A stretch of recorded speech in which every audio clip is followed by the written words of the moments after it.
All right, hello, wine drinking people. We are back with another edition of What I Drank Yesterday, and we got so much drinking going on the month of February, man. It's hard to keep up with this, but I promise these producers when they come in and do events with us, we're going to give them extra coverage, and this is one of the most important things we do. Tell you, our wine drinking people that couldn't make it, what these events were like. This is an annual event that we do with Anthony Bell, one of the most educational events. I think we only had like 3 teams this year. It's been a sellout the last couple of years, but I know we throw a lot of stuff out there. But Anthony, one of the living legends in the wine industry, I'm telling you people, the next time we do this, well, we do it every year in February. I mean, you don't want to miss this event. It really is special to be able to sit in the same room and just glean some inspiration, some knowledge from one of the greatest winemakers in California history. I mean, just somebody pinch me, really?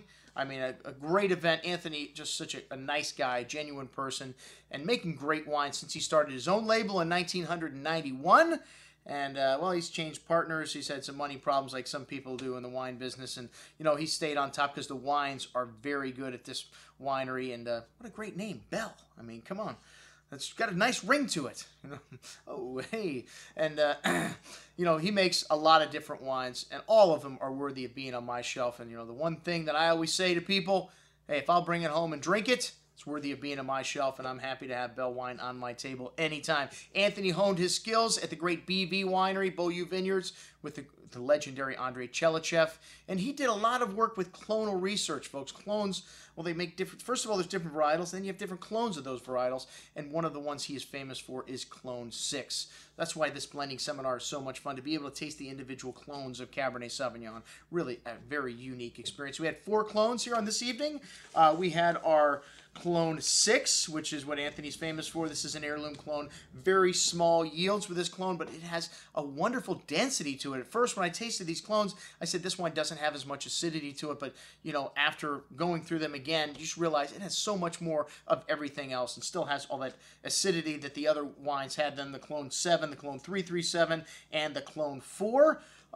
Clone 6 has some of the highest varietal character for Cabernet too, which have this herbaceous note to it, which you notice in Clone 4, Clone 7, Clone 337. You kind of lose that Cabernet herbaceousness and some of the things that make it Cabernet. This is the most popular clone used in California. Well, the yields on it, the ease of growing certain clones make certain people plant it in their vineyards, and it's always a consideration. Look, if you're going to get half as much crop off of this Clone 6 and you want to make X amount of wine, well, it's not in the budget to use that. But hey, this Clone 6 from Bell still is under $100 a bottle, folks. So not cheap, but by far not the most expensive wine being made in Napa today.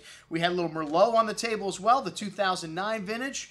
And 2008 was all the other vintage wines. So usually they don't blend 2 vintages together. That was the only thing that was a little weird about this. But the Merlot from Bell, really serious Merlot. And our winning group for this blending seminar, I always tell people, just use Clone 6, man. You can use up to 75%, 85% Clone 6. Put a little bit of Petit Verdot in there just to add a little spice, give it a little more tannin. And that floral component, also very nice. The group went a little bit too heavy with the Petit Verdot that had 75% Clone 6 with this. Just add a little bit too much edge to this wine. And, the winner this year only had 10% of Clone 6. Well, both other people only had 10% Clone 6. But the 337, 60%. And just a really balanced blend of the other grapes, just a small amount of Clone 4 and the Petit Verdot and Merlot in the blend. But, all the wines were really nice this evening. And, thanks, Anthony, for coming out again and showing us how the professionals do it in Napa Valley. Check it out the next year.